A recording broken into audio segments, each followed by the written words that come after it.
When the elderly widow opened her door to 30 Hell's Angels stranded in a monsoon, her neighbors called her insane. But she fed them her last scraps of food, gave them her quilts, welcomed these leather-clad strangers that the whole town feared. The next morning they left at dawn, and Margaret went back to her crumbling house with its rotted porch and collapsing roof, expecting life to continue as it always had, alone, struggling, surviving. Then at sunrise the next day, she heard the sound. A rumble that shook the ground. When she looked out her window, her heart stopped. 800 motorcycles stretched down the highway as far as she could see, and they were all coming to her house. But they weren't there for revenge. They were there for something the town would never forget. The screen door hung crooked on its hinges, swaying slightly in the hot Arizona wind that swept down from the Kaibab Plateau. Margaret Pearson stood on her weathered front porch, one hand shading her eyes against the afternoon sun, watching the dark clouds gather over the San Francisco peaks in the distance. At 73, she'd learned to read the sky like others read books, and what she saw now made her joints ache with memory. A summer monsoon was coming, and it would be a bad one. Her house sat on the eastern edge of Williams, where Route 66 curved away from the newer interstate and became a lonely stretch of cracked asphalt bordered by juniper and ponderosa pine. The paint had peeled away years ago, leaving bare wood that had weathered to grey. The roof sagged in the middle, where water damage had rotted through the supports. 2 windows on the upper floor were covered with plywood because she couldn't afford replacements. The porch steps groaned under her slight weight, the third one broken clean through. Margaret pulled her faded cardigan tighter despite the heat. The house had been beautiful once, back when Harold was alive, back when his contractor business kept them comfortable and he'd climb up on that roof every spring to check for damage. Back when their daughter would visit with the grandchildren, filling these empty rooms with laughter. That was 15 years ago, before the heart attack took Harold, before Rebecca moved to California and stopped calling, before medical bills and property taxes consumed everything Margaret had managed to save. Now she lived on Social Security and whatever she could grow in her small vegetable garden behind the house. The tomatoes were doing well this year at least, small mercies. The wind picked up, carrying the scent of rain and something else, engine oil and hot metal. Margaret squinted down the road and saw them coming, motorcycles, 30 or more, riding in formation. The deep rumble of their engines echoed off the hills. She recognized the leather vests, the patches, the skull insignia even from this distance. Hell's Angels. Her heart didn't race with fear the way her neighbor Patricia Walsh's would have. Margaret had seen too much of life to judge people by their appearance. She'd known bikers before, good men mostly, who happened to prefer 2 wheels to 4, but she also knew what the town thought of them, how businesses would close their doors when a motorcycle convoy passed through, how Sheriff Calvin Murphy would follow them to the county line just to make sure they kept moving. The lead bike slowed as it approached her house, and Margaret could see the storm wall now, a grey curtain of rain marching across the desert floor behind the riders. They had maybe 15 minutes before it hit, and out here on this exposed stretch of road, with no shelter for miles, they'd be caught in the worst of it. The lead rider pulled into her dirt driveway, his bike kicking up dust. He was a big man, mid-50s, with iron-grey hair pulled back in a ponytail and a scar that cut through his left eyebrow. His vest identified him as Vincent Hawk Blackwell, and the patches marked him as someone important in the club hierarchy. The other riders pulled in behind him, parking their motorcycles in neat rows along the road. "Ma'am," Vincent said, removing his sunglasses. His eyes were surprisingly kind, crow's feet etched deep from years of squinting into the sun. "Sorry to bother you, but that storm's coming in fast and hard.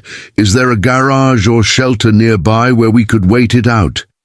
We don't want to get caught on the road when the lightning starts." Margaret looked past him at the approaching wall of weather. Sheet lightning flickered inside the clouds, and she could hear the distant rumble of thunder. Then she looked at the 30 men on motorcycles, their faces showing varying degrees of concern and discomfort as the first drops of rain began to fall. They were far from home. She could see the Flagstaff chapter markings on their vests, and they'd miscalculated the storm's speed. "There's no shelter for miles," she said, "but you can bring those bikes around back and come inside. I'll put on coffee." Vincent's eyebrows rose. "Ma'am, that's kind of you, but there's 30 of us. We can't impose like that." "You can and you will," Margaret said firmly.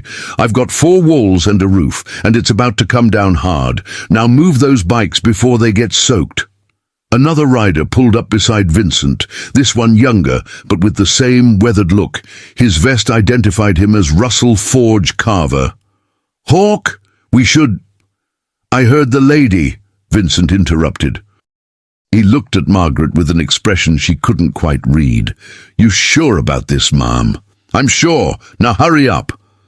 The bikers moved with impressive efficiency, guiding their motorcycles around the side of the house to the back, where an old carport provided minimal cover. Margaret hurried inside, her mind already calculating what she had in the pantry. 30 men. Lord have mercy.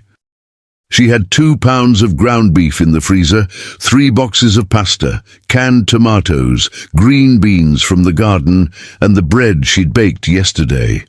It would have to be enough. Through her kitchen window, she watched them securing their bikes as the rain began in earnest.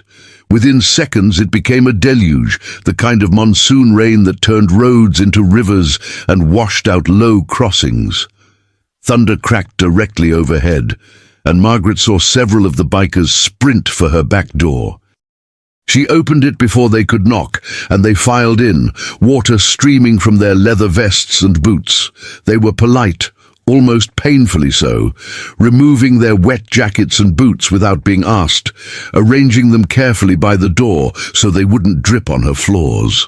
"I'm Margaret Pearson," she said, watching as more men crowded into her small kitchen and living room. "There are towels in the bathroom if you need them. I'm going to make spaghetti and meat sauce. It's all I've got that can feed this many, so I hope nobody's got dietary restrictions." Vincent stepped forward, water dripping from his hair.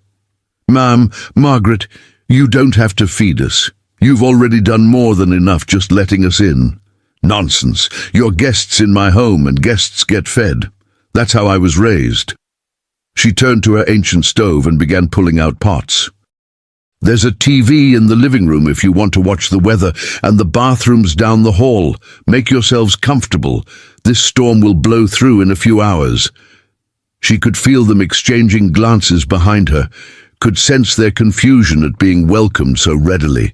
The youngest ones looked particularly bewildered, as if they'd never encountered anyone who didn't immediately fear or judge them. Russell approached the counter. "Can I help with anything?" "I'm pretty handy in a kitchen." Margaret glanced at him, noting the grease under his fingernails and the calluses on his hands. A working man. "You can dice those tomatoes from the garden," she said, pointing to a bowl on the counter. "And if any of you know how to fix a leaky faucet, the one in the bathroom has been dripping for 3 months." A ripple of movement went through the group. Within minutes, she had 3 men in her kitchen helping prepare food, 2 more examining her bathroom plumbing, and another checking the electrical outlet in the living room that had stopped working last winter. The rest distributed themselves throughout her small house, careful not to touch anything, mindful of their muddy boots, speaking in low voices as if afraid to disturb the space. Outside, the storm raged. Rain hammered the roof, and wind rattled the windows. Lightning flashed, turning the world white, followed immediately by thunder that shook the walls. Margaret worked steadily, browning the ground beef, adding the canned tomatoes and garden vegetables, setting water to boil for pasta. The kitchen filled with the smell of cooking food and the warmth of too many bodies in a small space. "Ma'am," one of the younger bikers said hesitantly, "your porch steps are pretty rotted out. One of them's completely broken through." "I know," Margaret said without turning around. Been meaning to fix that. We could do it, Russell said from where he was chopping tomatoes. We've got tools on the bikes. Wouldn't take long. In this storm? You'll do no such thing. But